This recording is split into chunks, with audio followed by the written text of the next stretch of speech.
Hey there, Steffy Jewels here, and let me show you how to make my care instructions for my mugs waterproof.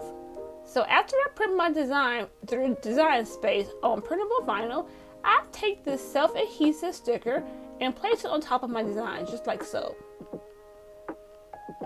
Pressing down with my squeegee to make sure it's stuck very well on my paper, I will slowly pull the backing off and squeegee it down, making sure there's no bubbles trapped between the adhesive and my design. And then once I make sure there's no bubbles trapped there, I will lift up the actual piece of paper and cut away any excessive tape that's hanging outside of it.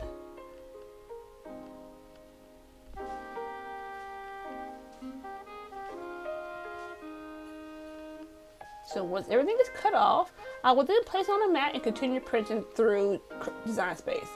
And then I take it out the backing, pull the sticker part from it, and then place it on the back of my mug, like so. And there you have it, your own care stickers for waterproof. Thanks for watching.